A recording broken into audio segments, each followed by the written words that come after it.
ಗೆಳೆಯರೇ ನಮಸ್ಕಾರ, ಹೇಗಿದ್ದೀರಿ ಎಲ್ರು? ಗೆಳೆಯರೇ, ಅಸ್ಸಾಂ ಚುನಾವಣೆ ಸಮೀಪಿಸ್ತಾ ಇದೆ. ಕಾಂಗ್ರೆಸ್ ಪಕ್ಷದ ಇಬ್ಬರು ಪ್ರಮುಖ ನಾಯಕರು ಬಿಜೆಪಿಯನ್ನು ಸೇರ್ಕೊಂಡ್ರು. ಇದೇ ಸಮಯದಲ್ಲಿ ಕಾಂಗ್ರೆಸ್ ಹೆಂಗಾದ್ರೂ ಮಾಡಿ ಅಸ್ಸಾಮನ್ನ ಗೆಲ್ಲಲೇಬೇಕು ಅನ್ನೋ ಪಣವನ್ನ ತೊಟ್ಟಿದೆ. ಈ ಕಾಂಗ್ರೆಸ್ ಪಕ್ಷ ಅನ್ನೋದೇ ಕರ್ಮನೋ ಇಲ್ಲ ಕಾಂಗ್ರೆಸ್ ಪಕ್ಷ ಮಾಡೋ ಕೆಲಸ ಕರ್ಮನೋ ಗೊತ್ತಿಲ್ಲ. ಈಗ ಕಾಂಗ್ರೆಸ್ ಅಸ್ಸಾಮಲ್ಲಿ ಅದೆಷ್ಟರ ಮಟ್ಟಿಗೆ ಭಯವನ್ನ ಪಡ್ತಾ ಇದೆ ಅಂದ್ರೆ ಕೇವಲ ಬಿಜೆಪಿಗೆ ಹೆದರಿ 5 ಪ್ರಾದೇಶಿಕ ಪಕ್ಷಗಳ ಜೊತೆ ಮೈತ್ರಿಯನ್ನ ಮಾಡಿಕೊಂಡಿದೆ. ಅಲ್ಲಿಗೆ ಹಿಮಂತ ಬಿಸ್ವಾ ಸರ್ಮಾ ಅವರ ಹವಾ ಎಷ್ಟಿದೆ ಅನ್ನೋದನ್ನ ನಾವೇ ಅರ್ಥ ಮಾಡ್ಕೊಳ್ಬೇಕಾಗತ್ತೆ.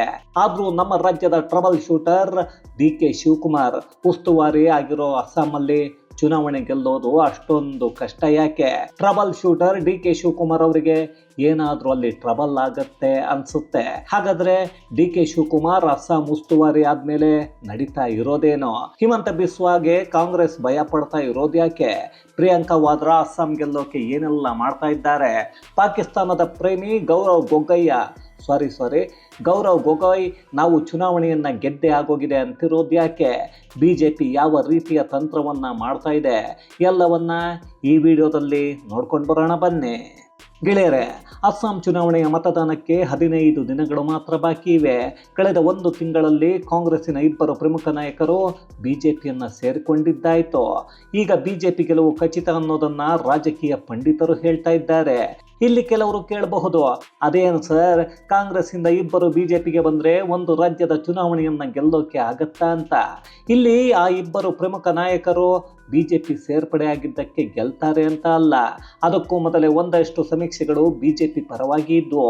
ಅದೇ ಇನ್ನಿಬ್ಬರು ಪ್ರಮುಖ ನಾಯಕರು ಬೇರೆ ಪಕ್ಷದಿಂದ ಬಂದ್ರೆ ಬಿಜೆಪಿ ಗೆಲ್ಲೋ ಶೇಕಡಾವಾರು ಹೆಚ್ಚಾಗತ್ತೆ, ಅಂದ್ರೆ ಇನ್ನಷ್ಟು ಗಟ್ಟಿಯಾಗತ್ತೆ. ಇಲ್ಲಿ ಕಾಂಗ್ರೆಸ್ ಪಕ್ಷ ಬಿಜೆಪಿಗೆ ಹೋಗೋ ಯಾವುದೇ ನಾಯಕರು ಮತ್ತು ಕಾರ್ಯಕರ್ತರ ಜೊತೆ ಮಾತಾಡ್ತಾ ಇಲ್ಲ. ಅದರಲ್ಲೂ ಪ್ರಿಯಾಂಕಾ ವಾದ್ರಾ, ಅಯ್ಯೋ ಅವರಿಗೆ ನಮ್ಮ ಪಕ್ಷದಲ್ಲಿ ಮರ್ಯಾದೆ ಸಿಗ್ತಾ ಇಲ್ವಂತೆ, ಅದಕ್ಕೆ ಬಿಜೆಪಿಗೆ ಹೋಗ್ತಾರಂತೆ, ಹೋಗ್ಲಿ ಬಿಡಿ ಅಂತಿದ್ದಾರೆ. ಇವರು ಒಬ್ಬರು ನಾಯಕಿ, ಆದರೂ ಅವರಿಗೆ ಕಾರ್ಯಕರ್ತರು ಮತ್ತು ನಾಯಕರು ಬೇಕಾಗಿಲ್ಲ. ಇವರು ಒಂಥರ ಹಾಳೂರಲ್ಲಿ ಉಳಿದೋನೆ ಗೌಡ ಅನ್ನೋ ಗಾದೆ ಇದೆಯಲ್ಲ, ಯಾರು ಇಲ್ಲದ ಪಕ್ಷದಲ್ಲಿ ನಾನೇ ನಾಯಕಿ, ನಮ್ಮಣ್ಣ ರಾಹುಲ್ನೇ ನಾಯಕ ಅಂದ್ಕೊಂಡಿದ್ದಾರೆ. ಪಾಪ ಅವರಿಗೆ ಗೊತ್ತಿಲ್ಲ ಅನಿಸುತ್ತೆ, ಭಾರತದಲ್ಲಿ ಜನರು ಬಹಳಷ್ಟು ಪ್ರಬುದ್ಧರಾಗಿದ್ದಾರೆ. ಯಾವುದೇ ವಿಚಾರ ಆದರೂ ಅದನ್ನು ವಿಮರ್ಶೆ ಮಾಡ್ತಾರೆ.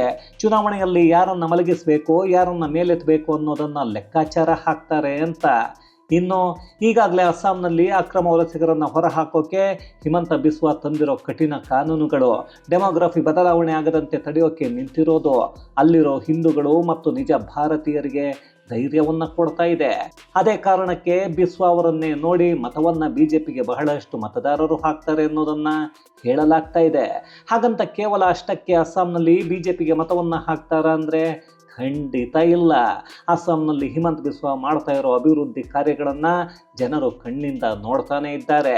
ಅದರಲ್ಲಿ ರಸ್ತೆ ಮತ್ತು ಸೇತುವೆ ಅಭಿವೃದ್ಧಿಗೆ 950 ಕೋಟಿ ವೆಚ್ಚದಲ್ಲಿ ದೋಲಾ ಸಾದಿಯಾ ಬ್ರಿಡ್ಜ್ ನಿರ್ಮಾಣ ಮತ್ತು ಅಪ್ಗ್ರೇಡ್ ಮಾಡಲಾಗಿದೆ. 5,900 ಕೋಟಿ ವೆಚ್ಚದಲ್ಲಿ ಬೋಗಿಬೀಲ್ ಬ್ರಿಡ್ಜ್, 20,000 ಕೋಟಿಯಲ್ಲಿ ರಾಷ್ಟ್ರೀಯ ಹೆದ್ದಾರಿಗಳ ಅಭಿವೃದ್ಧಿ, 12,000 ಕೋಟಿ ವೆಚ್ಚದಲ್ಲಿ ರೈಲು ಮತ್ತು ಸಂಪರ್ಕ, 3,000 ಕೋಟಿಯಲ್ಲಿ ಲೋಕಪ್ರಿಯ ಬೋರ್ಡೋಲಾಯ್ ವಿಮಾನ ನಿಲ್ದಾಣ ಮತ್ತು ಹೊಸ ಸಣ್ಣ ವಿಮಾನ ನಿಲ್ದಾಣಗಳನ್ನು ನಿರ್ಮಾಣ ಮಾಡಲಾಗಿದೆ. ವಿದ್ಯುತ್ ಹಾಗೂ ಎನರ್ಜಿ ಕ್ಷೇತ್ರದಲ್ಲಿ 8,000 ಕೋಟಿ ವೆಚ್ಚ ಮಾಡಿ ಹೈಡ್ರೋ ಮತ್ತು ಸೋಲಾರ್ ಪ್ರಾಜೆಕ್ಟ್, 2,500 ಕೋಟಿಯಲ್ಲಿ ಗ್ರಾಮೀಣ ವಿದ್ಯುತ್ ವಿಸ್ತರಣೆ. ಇನ್ನು ಆರೋಗ್ಯ ಕ್ಷೇತ್ರದಲ್ಲಿ 7,000 ಕೋಟಿಯಲ್ಲಿ 10ಕ್ಕಿಂತ ಹೆಚ್ಚು ಮೆಡಿಕಲ್ ಕಾಲೇಜುಗಳ ನಿರ್ಮಾಣ, 3,000 ಕೋಟಿಯಲ್ಲಿ ಜಿಲ್ಲಾ ಆಸ್ಪತ್ರೆಗಳ ಸುಧಾರಣೆ. ಆಮೇಲೆ ನಮ್ಮ ರಾಜ್ಯದಲ್ಲಿ ಜಿಲ್ಲಾ ಆಸ್ಪತ್ರೆಯನ್ನು ಸಿದ್ದರಾಮಯ್ಯ ಹೈಟೆಕ್ ಮಾಡಿದ್ದಾರೆ ಅಂತ ಯಾರು ಕಮೆಂಟ್ಸ್ ಹಾಕಬೇಡಿಪ್ಪ, ಯಾಕಂದರೆ ನಾವು ಹುಡ್ಕೋದಕ್ಕೆ ತಮಗೆ ತುಂಬ ಕಷ್ಟ ಆಗ್ಬಿಡುತ್ತೆ. ಹಾಗೆ ಶಿಕ್ಷಣ ಕ್ಷೇತ್ರದಲ್ಲಿ 5,000 ಕೋಟಿಯಲ್ಲಿ ಶಾಲೆ ಮತ್ತು ಕಾಲೇಜುಗಳ ಅಪ್ಗ್ರೇಡ್, 1,000 ಕೋಟಿಯಲ್ಲಿ ಡಿಜಿಟಲ್ ಶಿಕ್ಷಣ ಯೋಜನೆಗಳು, ಜೊತೆಗೆ 10,000 ಕೋಟಿ ವೆಚ್ಚದಲ್ಲಿ ಗ್ರಾಮೀಣ ರಸ್ತೆಗಳು, ಕೃಷಿ ಸಬ್ಸಿಡಿ ಮತ್ತು ನೀರಾವರಿ. ಹಾಗೆಯೇ ನಗರಾಭಿವೃದ್ಧಿಯಲ್ಲಿ ಗುವಾಹಟಿಯನ್ನ ಸ್ಮಾರ್ಟ್ ಸಿಟಿ ಮಾಡೋದಕ್ಕೆ 2,500 ಕೋಟಿ, ನೀರು ಒಳಚರಂಡಿಗೆ 6,000 ಕೋಟಿ ವೆಚ್ಚ ಮಾಡಿದ್ದಾರೆ. ಅಲ್ಲಿಗೆ ಕಳೆದ 5 ವರ್ಷದಲ್ಲಿ ಹಿಮಂತ ಬಿಸ್ವಾ ಶರ್ಮಾ 80,000 ಕೋಟಿಯಿಂದ 1,00,000 ಕೋಟಿಯಲ್ಲಿ ಇಷ್ಟೆಲ್ಲ ಮಾಡಿದ್ದಾರೆ. ಅದೇ ನಮ್ಮ ರಾಜ್ಯದಲ್ಲಿ 60,000 ಕೋಟಿ ಬರೀ ಬಿಟ್ಟಿ ಭಾಗ್ಯಗಳ ಹೆಸರಲ್ಲೇ ಕಾಣಿಯಾಗ್ತಾ ಇದೆ. ಹಿಂಗಿದ್ದಾಗ ಅಭಿವೃದ್ಧಿ ಅದೆಲ್ಲಿಂದ ಆಗಬೇಕು? ಕೇವಲ 1,00,000 ಕೋಟಿಯಲ್ಲಿ ಅಸ್ಸಾಂನಲ್ಲಿ ಇಷ್ಟೆಲ್ಲ ಮಾಡಿದ್ದಾರೆ ಅಂದ್ರೆ ನಮ್ಮ ರಾಜ್ಯದ ವರ್ಷದ ಬಜೆಟ್ 3.5 ಲಕ್ಷ ಕೋಟಿಯಿಂದ 4 ಲಕ್ಷ ಕೋಟಿ. ಅದರೆಲ್ಲ ಏನೆಲ್ಲ ಅಭಿವೃದ್ಧಿ ಮಾಡಬಹುದು ಯೋಚನೆಯನ್ನ ಮಾಡಿ. ಇದನ್ನ ಸಿದ್ದರಾಮಯ್ಯ ಅಥವಾ ರಾಜಕಾರಣಿಗಳು ಯೋಚನೆ ಮಾಡೋದಲ್ಲ, ಮತದಾರರು ಯೋಚನೆಯನ್ನ ಮಾಡಬೇಕು. ಇದೇ ಕಾರಣಕ್ಕೆ ಅಸ್ಸಾಂ ಮತದಾರರು ನಮಗೆ ಹಿಮಂತ ಬಿಸ್ವಾ ಶರ್ಮಾ ಬೇಕು ಅಂತಿದ್ದಾರೆ, ಬಿಜೆಪಿ ಅಧಿಕಾರದಲ್ಲಿ ಇರಬೇಕು ಅಂತಾರೆ. ಆದರೆ ಇದನ್ನೆಲ್ಲ ನೋಡಿಕೊಂಡು ಕಾಂಗ್ರೆಸ್ ಸುಮ್ಮನಿರುತ್ತಾ? ಖಂಡಿತ ಇರಲ್ಲ. ಅದೇ ಕಾರಣಕ್ಕೆ ನಮ್ಮ ರಾಜ್ಯದ DCM trouble shooter DK Shivakumar ಅವರನ್ನೇ ಅಸ್ಸಾಂ ಉಸ್ತುವಾರಿ ಮಾಡಿದ್ದಾರೆ. ಪಾಪ ಅವರ CM ಸ್ಥಾನ ಉಳಿಸಿಕೊಳ್ಳೋಕೆ ಯಾವ ಶೂಟ್ ಮಾಡೋಕೆ ಆಗಲಿಲ್ಲ. ಇನ್ನು ಅಸ್ಸಾಮಲ್ಲಿ ಅದೇನು ಶೂಟ್ ಮಾಡ್ತಾರೋ ಗೊತ್ತಿಲ್ಲ. ಈಗಾಗಲೇ ಅಸ್ಸಾಂ ಚುನಾವಣೆಯನ್ನ ರಾಹುಲ್ ಗಾಂಧಿ ತಂಗಿ ಪ್ರಿಯಾಂಕಾ ವಾದ್ರಾ ಅವರ ನೇತೃತ್ವದಲ್ಲಿ ಕಾಂಗ್ರೆಸ್ ಪಕ್ಷ ಎದುರಿಸ್ತಾ ಇದೆ. ಹಾಗಂತ ಈ ಪಿಂಕಿ ವಾದ್ರಾ ಗೆಲ್ಲಿಸ್ತಾರ ಅಂದರೆ ಖಂಡಿತ ಇಲ್ಲ. ಅದಕ್ಕೆ ಮುಖ್ಯ ಕಾರಣ ಅಂದರೆ ಅಸ್ಸಾಂನಲ್ಲಿ ಪಾಕಿಸ್ತಾನದ ಪ್ರೇಮಿ ಗೌರವ್ ಗೊಗೊಯ್ ಅವರನ್ನು ಮುಂದಿಟ್ಟು ಕಾಂಗ್ರೆಸ್ ಚುನಾವಣೆಯನ್ನು ಎದುರಿಸ್ತಾ ಇದೆ. ಯಾಕಂದರೆ ಅವರೇ ಅಲ್ಲಿಗೆ ರಾಜ್ಯಾಧ್ಯಕ್ಷರು. ಇದೇ ಗೌರವ್ ಗೊಗೊಯ್ ಪತ್ನಿ ಪಾಕಿಸ್ತಾನದಲ್ಲಿ ಅದೇನೋ ಕೆಲಸ ಮಾಡ್ತಾರಂತೆ. ಜೊತೆಗೆ ಆಗಾಗ ಗೊಗೊಯ್ಯನ ಹಾಗೆ ಗೊಗೊಯ್ ಪಾಕಿಸ್ತಾನಕ್ಕೆ ಹೋಗಿ ಬರ್ತಾನೆ ಇರ್ತಾರೆ. ಅದನ್ನು ಖುದ್ದು ಅವರೇ ಹೇಳ್ಕೊಂಡಿದ್ದಾರೆ. ಇಲ್ಲಿ ಕೆಲ ಮೂಲಗಳ ಪ್ರಕಾರ ಗೌರವ್ ಗೊಗೊಯ್ ಪಾಕಿಸ್ತಾನಕ್ಕೆ ಹೋಗೋದು ಪತ್ನಿಯನ್ನ ನೋಡೋದಕ್ಕಲ್ಲ, ಭಾರತದ ವಿಚಾರಗಳನ್ನ ಅಲ್ಲಿ ಕೆಲವರ ಜೊತೆ ಪ್ರಸ್ತಾಪ ಮಾಡೋದಕ್ಕೆ ಅನ್ನೋ ಸುದ್ದಿಗಳು ಇವೆ. ಇಂತಹ ವ್ಯಕ್ತಿಯನ್ನ ಯಾವುದೇ ನಿಜ ಭಾರತೀಯರು ಒಪ್ಪಿಕೊಳ್ಳೋಕೆ ಸಾಧ್ಯ ಇಲ್ಲ. ಆದರೂ ಕಾಂಗ್ರೆಸ್ ಮತ್ತು ಅಲ್ಲಿರೋ ನಕಲಿ ಗಾಂಧಿ ಕುಟುಂಬಕ್ಕೆ ಇಂಥವರೇ ಬೇಕು, ಇಂಥವರೇ ಅವರಿಗೆ ಮುಖ್ಯ. ಯಾಕಂದ್ರೆ ಭಾರತದ ವಿರೋಧಿಗಳು ಅವರಿಗೆ ಇರಲೇಬೇಕಲ್ವೇ? ಹಾಗೆ ಇವರು ಇದ್ದಾರೆ. ಅದೇ ಕಾರಣಕ್ಕೆ ಗೊಗೊಯ್ ಅವರನ್ನ ಮುಂದಿಟ್ಕೊಂಡು ಚುನಾವಣೆಯನ್ನು ಎದುರಿಸ್ತಾ ಇದೆ. ಈಗ ಅದೇ ಗೌರವ್ ಗೊಗೊಯ್ ಅಧಿಕಾರದಲ್ಲಿರೋ ಬಿಜೆಪಿಯನ್ನ ಅಧಿಕಾರದಿಂದ ಕೆಳಗಿಳಿಸೋ ಹೊಸ ಪ್ಲಾನ್ ಮಾಡಿಕೊಂಡಿದ್ದಾರೆ. ಅದೇನಂದ್ರೆ 5 ಪ್ರಾದೇಶಿಕ ಮತ್ತು ಎಡಪಕ್ಷಗಳ ಜೊತೆ ಕೈಯನ್ನ ಜೋಡಿಸಿದ್ದೀವಿ, ಅವರ ಜೊತೆಯಲ್ಲಿ ಚುನಾವಣೆಯನ್ನ ಎದುರಿಸ್ತೀವಿ ಅನ್ನೋ ಘೋಷಣೆ ಮಾಡಿಕೊಂಡಿದ್ದಾರೆ. ಅಸ್ಸಾಂನ 126 ಕ್ಷೇತ್ರಗಳಲ್ಲಿ 100 ಕ್ಷೇತ್ರಗಳಲ್ಲಿ ಕಾಂಗ್ರೆಸ್ ಉಳಿದ 26 ಸ್ಥಾನಗಳನ್ನ ಮಿತ್ರ ಪಕ್ಷಗಳಿಗೆ ಬಿಟ್ಟುಕೊಡೋ ನಿರ್ಧಾರವನ್ನ ಮಾಡಿದೆ. ಹಾಗಂತ ನಾನು ಹೇಳ್ತಾ ಇಲ್ಲ, ಗೌರವ್ ಗೊಗೊಯ್ಯ ಹೇಳ್ಕೊಂಡಿದ್ದಾರೆ. ಇಲ್ಲಿ 26 ಕ್ಷೇತ್ರಗಳನ್ನು 5 ಪಕ್ಷಗಳಿಗೆ ಬಿಟ್ಟು ಕೊಡ್ತಾರೆ ಅಂದರೆ ಅವುಗಳ ಸಾಮರ್ಥ್ಯ ಅದೆಷ್ಟು ದೊಡ್ಡದು ಅನ್ನೋದನ್ನು ಅರ್ಥ ಮಾಡಿಕೊಳ್ಳಿ. ಹಾಗಂತ ಬಿಜೆಪಿಗೆ ಸವಾಲು ಇಲ್ವಾ ಅಂದರೆ ಖಂಡಿತ ಅಲ್ಪ ಸ್ವಲ್ಪ ಇದ್ದೇ ಇರುತ್ತೆ. ಅದರಲ್ಲೂ ಈಗ ಅಸ್ಸಾಂನಲ್ಲಿ ಅಸ್ಸಾಂ ಜಾತೀಯ ಪರಿಷತ್, ರೇಸರ್ ದಳ, CPIM, CPI-ML ಮತ್ತು APHLC ಜೊತೆಗೆ ಕಾಂಗ್ರೆಸ್ ಅಭ್ಯರ್ಥಿಗಳನ್ನು ಕಣಕ್ಕಿಳಿಸುತ್ತವೆ. ಇಲ್ಲಿ ಬಿಜೆಪಿ ವಿರೋಧಿ ಮತಗಳು ವಿಭಜನೆ ಆಗೋದನ್ನು ತಡೆಯೋದು ಕಾಂಗ್ರೆಸ್ ಪಕ್ಷದ ಉದ್ದೇಶ. ಅದನ್ನು ಮಾಡಿದರೆ ಹಿಮಂತ ಬಿಸ್ವಾ ಸರ್ಕಾರವನ್ನು ಉರುಳಿಸ್ತೀವಿ ಅಂತ ಗೊಗೊಯ್ಯ ಹೇಳ್ತಾ ಇದ್ದಾರೆ. ಅಲ್ಲ ರೀ, ಅಸ್ಸಾಮಲ್ಲಿ ಅಧಿಕಾರ ಹಿಡಿಯೋಕೆ ಬೇಕಾಗಿರೋದು 64 ಸೀಟುಗಳು. ಕಾಂಗ್ರೆಸ್ ಪಕ್ಷವೇ 100 ಕ್ಷೇತ್ರಗಳಲ್ಲಿ ಸ್ಪರ್ಧೆಯನ್ನ ಮಾಡುತ್ತೆ. ಅಲ್ಲಿಗೆ ಅರ್ಥ ಪ್ರಾದೇಶಿಕ ಪಕ್ಷಗಳು ಆ ಕ್ಷೇತ್ರಗಳಲ್ಲಿ ಬಿಗಿಯಾದ ಹಿಡಿತವನ್ನ ಸಾಧಿಸಿಲ್ಲ. ಅಲ್ಲಿ ಬಿಜೆಪಿ ವಿರೋಧಿಗಳು ಅಂತ ಇದ್ರೆ ತುಂಬ ಕಡಿಮೆ ಮತದಾರರು ಇರ್ತಾರೆ. ಅದೇ ಪ್ರಾದೇಶಿಕ ಪಕ್ಷಗಳು ಸ್ಪರ್ಧೆಯನ್ನ ಮಾಡೋ ಕ್ಷೇತ್ರಗಳಲ್ಲಿ ಕಾಂಗ್ರೆಸ್ಗೆ 4 ವೋಟ್ ಕೂಡ ಬರೋದು ಕಷ್ಟ ಆಗಿರುತ್ತೆ. ಅದೇ ಕಾರಣಕ್ಕೆ ಆ ಕ್ಷೇತ್ರಗಳನ್ನು ಬಿಟ್ಟು ಕೊಟ್ಟು ನಾವು ಮೈತ್ರಿಯನ್ನ ಮಾಡ್ಕೊಂಡಿದ್ದೀವಿ ಅಂತಿದ್ದಾರೆ. ಇದರಿಂದ ಬಿಜೆಪಿಗೆ ಅದೆಷ್ಟು ನಷ್ಟ ಆಗುತ್ತೆ ಅಂತ ಯೋಚನೆಯನ್ನ ಮಾಡಿದರೆ 1-2% ಮಾತ್ರ ಆಗತ್ತೆ.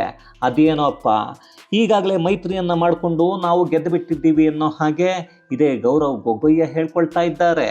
ಆದರೆ ಪಿಂಕಿ ವಾದ್ರಾ ಅಲಿಯಾಸ್ ಪ್ರಿಯಾಂಕಾ ಮಾತ್ರ ಯಾಕೋ ಕಣ್ಣಿಗೆ ಕಾಣಿಸ್ತಾ ಇಲ್ಲ, ಮಾಧ್ಯಮಗಳ ಮುಂದೆ ಕೂಡ ಕಾಣಿಸ್ತಾ ಇಲ್ಲ. ಅದೆಲ್ಲಿ ಟ್ರಿಪ್ ಹೋದ್ರೋ, ಅದೇನು ಯಾವ ವಿದೇಶವನ್ನು ಸುತ್ತೋಕೆ ಹೋದ್ರೋ ಗೊತ್ತಿಲ್ಲ. ಯುದ್ಧ ಬೇರೆ ನಡೀತಾ ಇದೆ. ಯಾಕೆ ಬೇಕು ಈ ಸಮಯದಲ್ಲಿ? ಸರಿ, ನೋಡೋಣ ಬಿಡಿ, ಎಲ್ಲಿ ಹೋಗಿರ್ತಾರೆ ಕಾಣಿಸ್ತಾರೆ. ಅವರೇನೋ ದೊಡ್ಡ ಮನುಷ್ಯರು, ಕಾಣಿಸಲ್ಲ ಸರಿ ಅಂತ ಅಸ್ಸಾಂ ಉಸ್ತುವಾರಿ DK ಶಿವಕುಮಾರ್ ಆದರೂ ಇದ್ದಾರಾ ಅಂತ ಹುಡುಕಿದ್ರೆ ಅವರು ಇನ್ನೂ ಕರ್ನಾಟಕದಲ್ಲೇ ಇದ್ದಾರೆ. ಅವರು ಅಸ್ಸಾಂಗೆ ಹೋಗೋದು ಯಾವಾಗ, ಅಲ್ಲಿ ತಂತ್ರಗಳನ್ನ ಮಾಡೋದು ಯಾವಾಗ, ಪ್ರಚಾರ ಮಾಡೋದು ಯಾವಾಗ?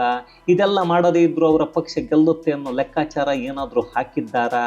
ಅದೇನೋಪ್ಪ, ಎಷ್ಟೇ ಆದರೂ ಕಾಂಗ್ರೆಸ್ ದೇಶದ ಹಳೆಯ ಪಕ್ಷ, ಮತದಾರರು ಹೆಂಗಿದ್ರು ಮತವನ್ನ ಹಾಕ್ತಾರೆ ಅಂದ್ಕೊಂಡಿದ್ದಾರೋ ಏನೋ. ಹಾಗೇನಾದ್ರು ಅಂದ್ಕೊಂಡಿದ್ರೆ ಅದು ಇವರ ತಪ್ಪು. ಯಾಕಂದ್ರೆ ಮತದಾರರು ಹಳೆಯ ಪಕ್ಷ ಅಂತ ನೆನಪನ್ನ ಇಟ್ಕೊಂಡಿಲ್ಲ. ಬದಲಾಗಿ ಇವತ್ತಿನ ಜೆನ್ಜಿಗಳು, ಅದೇ ರಾಹುಲ್ ಗಾಂಧಿ ಹೇಳ್ತಾರಲ್ಲ ಅವರೇ, ಅಯ್ಯೋ ಕಾಂಗ್ರೆಸ್ ಅನ್ನೋ ಪಕ್ಷ ನಿಜವಾಗ್ಲೂ ಭಾರತದಲ್ಲಿ ಇದೆಯಾ? ರಾಹುಲ್ ಗಾಂಧಿನ ಅವ್ರು ಯಾರು? ಪ್ರಿಯಾಂಕಾ ವಾದ್ರಾನ ಅವರೇನು ಭಾರಿ ಬಿದ್ದು ಒದ್ದಾಡ್ತಾರ ಅಂತ ಕೇಳೋ ಹಂತದಲ್ಲಿ ಕಾಂಗ್ರೆಸ್ಸಿನ ನಾಯಕತ್ವ ಮತ್ತು ಆ ಪಕ್ಷದ ಹೆಸರು ಅಳಿಸಿ ಹೋಗಿದೆ. ಅಂಥದ್ರಲ್ಲಿ 5 ಪ್ರಾದೇಶಿಕ ಪಕ್ಷಗಳ ಜೊತೆ ಮೈತ್ರಿ ಮಾಡ್ಕೊಂಡಿದ್ದೀವಿ, ಅದರಿಂದ ಅಧಿಕಾರವನ್ನು ಹಿಡಿತೀವಿ, ಅದರಿಂದ ಹೇಮಂತ ಬಿಸ್ವಾ ಸರ್ಕಾರವನ್ನೇ ಬೀಳಿಸ್ತೀವಿ ಅಂದರೆ ಏನಂತ ಹೇಳಬೇಕು? ಮತದಾರರು ಇವರು ಯಾರೋ ಹುಚ್ಚರು, ಇವರಿಗೆ ಮತ ಹಾಕಿದ್ರೆ ನಮಗೂ ಹುಚ್ಚು ಅಂತಾರೆ. ಬದಲಾಗಿ ಬೇರೆ ಪಕ್ಷಕ್ಕೆ ಮತವನ್ನು ಹಾಕೋಣ, ಯಾರು ಅಭಿವೃದ್ಧಿ ಮಾಡ್ತಾರೋ ಅಂಥವ್ರನ್ನ ಗೆಲ್ಲಿಸೋಣ ಅನ್ನೋ ಯೋಚನೆಯನ್ನ ಮಾಡ್ತಾರೆ. ಅಲ್ಲಿಗೆ ಕನಸನ್ನ ಕಾಣ್ತಾ ಇದ್ದ ಕಾಂಗ್ರೆಸ್ ಇದ್ದಕ್ಕಿದ್ದ ಹಾಗೆ ನಾಪತ್ತೆ ಆಗತ್ತೆ. ಅಲ್ಲಿರೋ ನಾಯಕರು ಅನಾಥರಾಗ್ತಾರೆ ಅಷ್ಟೇ. ಇದು ಗೆಳೆಯರೇ, ಅಸ್ಸಾಂ ಚುನಾವಣೆಗೆ ಕಾಂಗ್ರೆಸ್ ಮಾಡಿಕೊಂಡಿರೋ ಅತಿ ದೊಡ್ಡ ತಂತ್ರ ಮತ್ತು ಮೈತ್ರಿಯ ಕುರಿತಾದ ಒಂದಷ್ಟು ಮಾಹಿತಿ. ಮತ್ತಷ್ಟು ವಿಶೇಷತೆಗಳೊಂದಿಗೆ ಮುಂದಿನ ವಿಡಿಯೋದಲ್ಲಿ ಭೇಟಿಯಾಗೋಣ.